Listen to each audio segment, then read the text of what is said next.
Hey everyone, how's it going? And welcome back. On today's episode of Niall Gardens, well, it's a good old Q&A session. Your questions, and I'm going to answer them. Loads of different things. Let's get stuck in.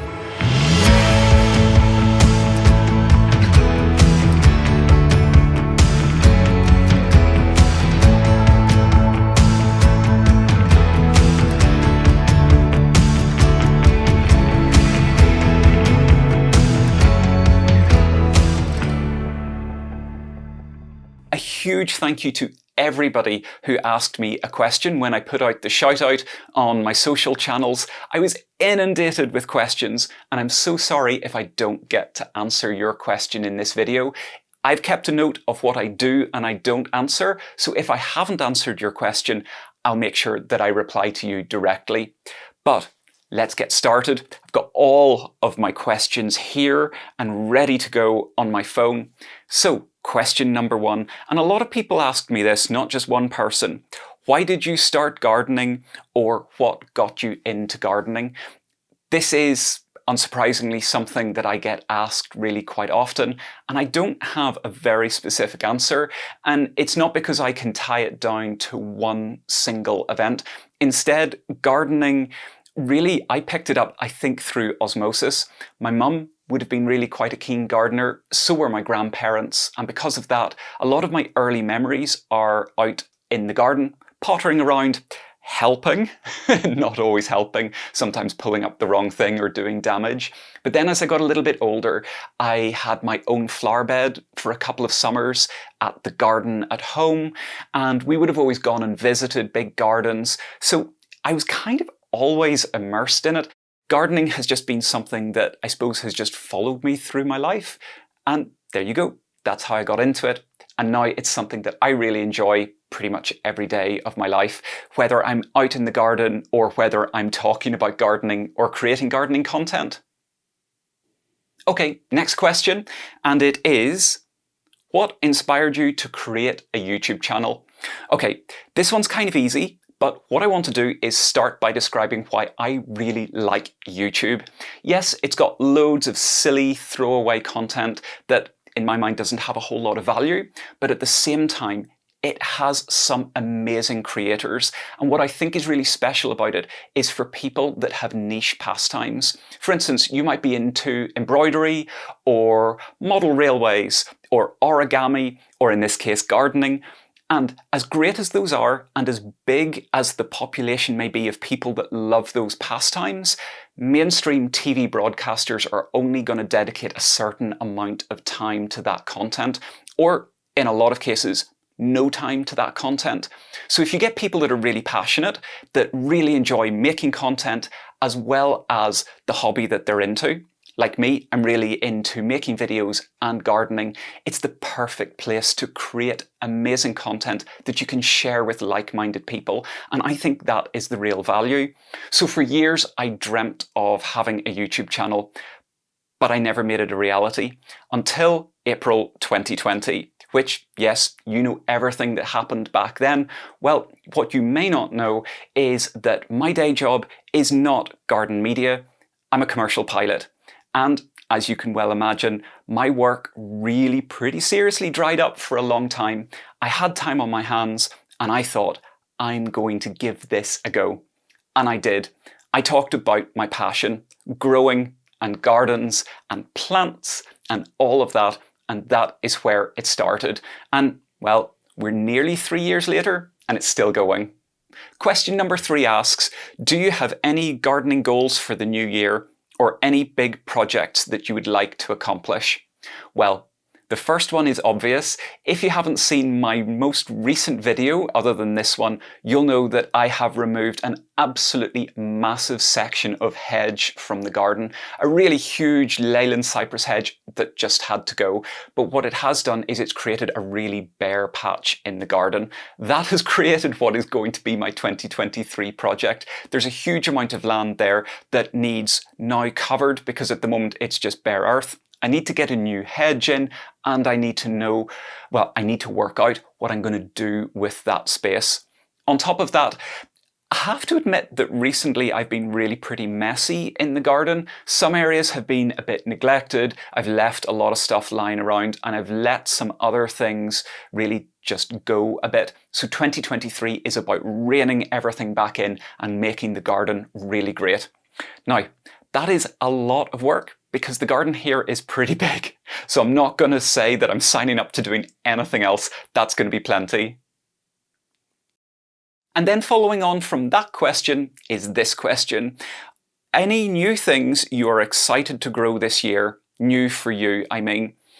Okay, there are loads of new things that I'm going to be growing this year, but the main thing that I'm excited about is actually something pretty simple, and it's apple trees. So you'll well know that in the garden we have some really large, old, mature apple trees, and they're brilliant, but the vast majority of them are cooking apples, and there's only so many cooking apples that I can use. So what I've ordered is I've ordered myself 4 small sapling red eating apples, and they're going to be going into the vegetable garden. And the reason that I'm really excited to be growing those is that although we have the apple trees, I've never grown fruit trees from baby trees. And I'm not very well versed in pruning apple trees. So the whole thing is going to be new to me. My plan is that they're going to stay nice and small. I'm not looking for huge harvests. What I'm just looking for is something special. I cannot wait to get those started. If you're used to seeing me outside filming, you're probably wondering why I'm indoors. Well, today I had planned on filming this outside, except it is really wet, really cold, and really, really stormy. So unless you want to see me getting absolutely drenched in the rain and knocked over by the wind, it wasn't going to work. So I'm indoors. And let's keep cracking on with the questions. And these are all plant specific. So let's talk plants. And the first question is, I'd love more winter interest in my garden. Do you have a favourite shrub for the winter months? Also, any tips on starting a new border? Okay, any tips on starting a new border? That's what I'm going to start with.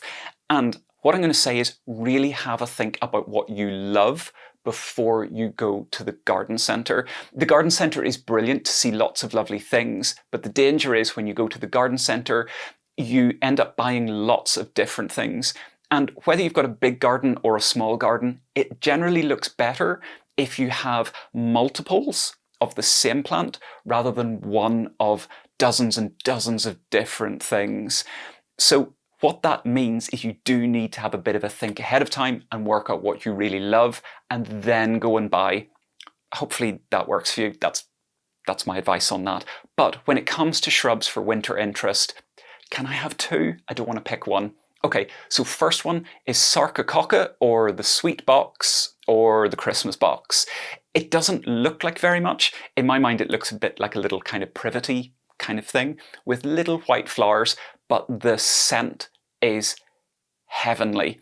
Totally worth buying. You can pick them up at the garden centre. They're not expensive. They're going to grow into a nice small shrub for you, and you're going to have that really strong, it's really like a honey, jasmine strong kind of scent. It's beautiful, but you have it in the middle of the winter and it's unstoppable.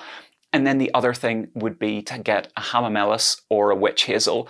I think if you know witch hazel, you'll particularly think of that quite bright yellow flower with those kind of little wispy fronds of petals. Well, you can also get really red versions and oranges. Have a think about those. Right, on to the next question. Next question, I would like to know what seeds do you recommend starting in January for Ireland? Thank you. Oh, you're welcome. Okay, this is an easy one. I'm not even going to answer it now. What I'm going to tell you is that I have a what to sow in January video. In fact, I don't just have one, I've got 2 what to sow in January videos. One about vegetables, one about flowers. I'll make sure to link them up above. Go across, check those out, and they're going to give you all the inspiration you need. Now, next question. What plants have you found attract the most pollinating insects? I'm working on turning my garden into a pollinator paradise. When I saw this question, I was actually really excited because I think the plant I'm going to share with you is something that you won't expect, because I think people fall into the trap of thinking about pollinating plants, or plants that are really good for pollinators, as being, you know, open flowered annuals. What I found to be just massively popular with bees and hoverflies and things like that in my garden is a really pretty tough shrub, and it's berberis. Actually, is it berberis? Hang on, I'm gonna check that. I'm Googling. Yes, it is berberis. Thank goodness for Google. Okay, I had a panic there that I was telling you the wrong name. So berberis is really great. Now, I need to be honest and say that we have a massive berberis in the garden. Like, it's probably about 12 foot high and about 12 foot across. And for most of the year, I really dislike it.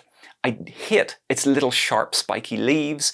It's just not that beautiful a plant, in my opinion. But come April and early May, it is covered, and I mean covered, in bright orange flowers. And if you're anywhere near it in my garden, all you can hear is the sound of buzzing insects. It is fantastic for pollinators. And the reason I'm suggesting it is that it's fantastic for pollinators a little bit earlier in the season. So it's definitely worth looking up. Look up berberis, B-E-R-B-E-R, berberis. Look it up online and go and find one. It's definitely worth having, especially if you like having shrubs in the garden. We've talked a bit about me and the channel. We've talked about plant-specific stuff. Let's talk about gardening in general. And the first gardening general question is, do you practice no-dig methods for your garden beds? 100% yes, I do. I like it because it's really simple, it's really quick, it saves me work. I think it's better for the soil, I think it's better for the plants, and more importantly, to me, it just makes sense. I know some people still think that digging is the way to go, but everything I've read, everything I've seen seems to completely counteract that notion. And from my experience, I now find that the less I disturb the soil, the less problems I have. And certainly in the veg garden, once I got the topsoil into place, since then they've been no dig beds, and I spent all this autumn mulching them with a nice little layer of compost ready for the next year. And when I've done that, I find that the crops are just brilliant. And in fact, this year, where I'm putting fruit tree guilds together in the center of the veg garden, videos to come on that, they had quite a lot of weeds, and rather than pulling them all out and digging them all up, I've lifted off a lot of them, but then I've mulched with a good thick layer of wet cardboard and then compost and manure, and it's going to kill them off. It's going to be brilliant. No dig, 100%. Okay, next question says, hi Niall, I'm moving into a house with a garden in the next few days. Brilliant. I'm happy for you, because not everybody gets to have a garden. What's your advice on taking over a garden? Start planting straight away, or just observe it for the first year? So the good news is you've answered it at the end of your question. Observe it. Now, obviously, do interfere a little bit, because that's the fun of gardening, is getting to potter and interfere, but do observe it. I didn't intentionally do that here, but it's what ended up happening. In fact, I've probably taken about 2 years to observe this garden. It's a big garden. There's a lot to it. It's about an acre, and we've got a lot of different areas. And I gotta say that watching how the sun moves, finding where the dry spots are, the wet spots are, finding where things grow well, what's shady, you name it, it's so worth doing. Give yourself the year, and it's just gonna make things so much easier. But also, make sure to interfere a little bit. It's fun. Here's a good question. Are spring bulbs coming through too early? Mine are really showing. Thanks. See you soon. Happy gardening. Well, happy gardening to you as well. And are spring bulbs coming through too early? Now, I got this question a couple of days ago, so it's the middle of January. And no, if they're coming through now, they're doing exactly the right thing. All of my spring bulbs are starting to show. The irises, the little miniature iris reticulata, are already well coming through. They're about an inch tall, and I'm now starting to see the tops of my tulips and my daffodils just starting to poke through. So no, do not worry, they are doing exactly the right thing. And that leads me neatly on to the next question, which is it too late to plant bulbs?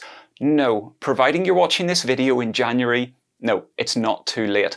It is for some things like Fritillaria meleagris or anemones, they want to be planted in the autumn. However, if we're talking daffodils, tulips, those really simple, easy to plant bulbs, get them in now and they're going to be absolutely fine. For tulips, you actually don't want them to go in too early because they're more likely to catch a virus called tulip fire. And the main thing is a bulb is ready to go. It's raring to get going, to grow leaves, to make flowers.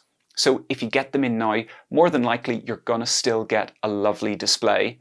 The two things that I would say that are really important to remember are, one, now is the time to get bulb bargains, because really the bulb growers have finished their main selling season for spring bulbs, which is back in the autumn, so you can get yourself some great bargains.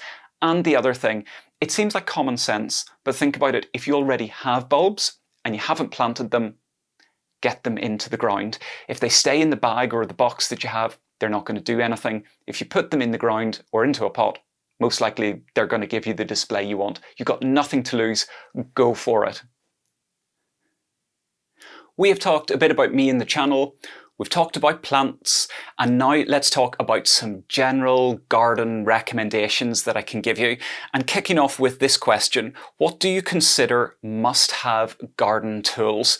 Okay, this is a massive topic. And I mean, we could be talking about anything from really large power tools right down to really small tools. So I'm going to pick what I think are most applicable tools for everybody. And they're also the things that I've either bought for myself because I really love them, or I've been given them as gifts. And I've got them right here. And there's going to be three. And the first one seems obvious, but secateurs.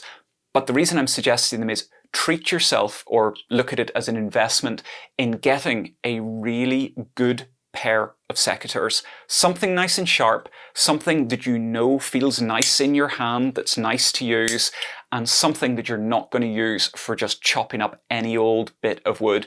Keep them good, keep them sharp, keep them clean. I don't necessarily do all of that all the time, so I'm kind of preaching about something that I don't necessarily always do, but get yourself a good pair of secateurs because they're going to last you forever, and I absolutely adore mine, and they're such a nice thing to use. Now, next up, a hori-hori. I have talked about my hori-hori before, and I think for quite a while it was a bit of a fad to have a hori-hori and use it, but truly, I use this thing almost all the time, and you can see how old and battered it is. I do keep it clean. Honestly, I do keep it clean, but I've been using it recently. This one isn't stainless steel, it's Japanese steel, which is why you can see it's rusted, but you can clean that off. This thing is just epic. They're not expensive. I think this cost me about €30. So don't get me wrong, that's not necessarily cheap, but it's not going to break the bank either. And I use this for everything. Digging, lifting up weeds, cutting things, dividing plants, scraping off the top of, scraping weeds off the top of the surface of the soil, planting things, the ultimate multi-purpose tool. Get yourself a hori-hori. And then there's one other thing that you probably will find a little bit surprising. A little miniature hoe. Now, this could be like an onion hoe, but what I love about this is because it's so small, you can keep it really mega sharp, and I mean mega sharp. I keep mine like a razor blade, and I use this for weeding my raised beds. Earlier on I said that I have no-dig beds, so what you want to do is be able to weed without disturbing the soil too much. This thing is absolutely perfect for it. It feels amazing in the hand. Again, not massively expensive, and it's just a beautiful tool to use. There you go, those are my 3 tool recommendations. The next question asks, if you were given €10,000 to only spend on the garden, what would you do to benefit your garden, to make life easier in the garden, and for the long-term life and beauty of the garden? Right, what I would do is, rather than buying lots of new things or newfangled expensive tools, what I would do is invest in making it future-proof.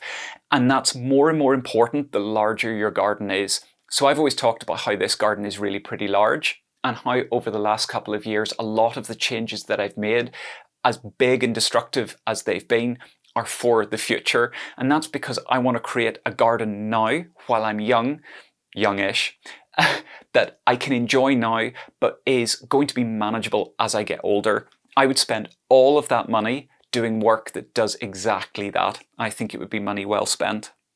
Do you have any other hobbies outside of gardening? No, I don't do anything else at all. No, I have loads of hobbies. My biggest passion, other than gardening, would be cameras and photography, which is why it kind of dovetailed into making this channel. I will justify any camera or photography purchase. I have film cameras, I have old cameras, I have pretty much all the cameras that have been passed down through my family, and I just love photography. And then I got into video, so that's my other really big passion. Otherwise, getting out and about in nature, going for walks. I also love coffee shops. So you'll quite often find me sitting in a coffee shop with my laptop, chilling out. Those are the other things I really love. Finally, last question. Do you think, and you'll see why I left this to last, do you think you are in your forever garden now? I really hope so. I've always talked about when we first came to view this house, how we fell for it instantly and how I fell for the garden instantly. It inspires me all the time, but at the same time, it terrifies me most of the time. It's so large, there's so much work, and yet even the bits that I hate, when I'm away from it, I miss them. When I'm away with work and I come back, or if I'm away on holiday and I come back, I look forward to getting back to this garden. I love how it's changing. I love how it's becoming my garden. I can see my stamp that's on it now, and just imagining what the future is going to be like is just brilliant. I really hope that it is my forever garden. Yeah, I really hope that it's going to be my forever garden. Thank you again for sending in all of your questions. It is just brilliant being able to really link with you directly like this, to be able to answer your questions and to be able to share a lot of stuff with you that I suppose I don't normally have the opportunity to share with you on the channel. It's just been brilliant. So if you've got a comment, make sure to leave it down below, because I love hearing from you. If you've got more questions and I haven't answered them, write them down below and I'll keep answering them. And until next time, see you later.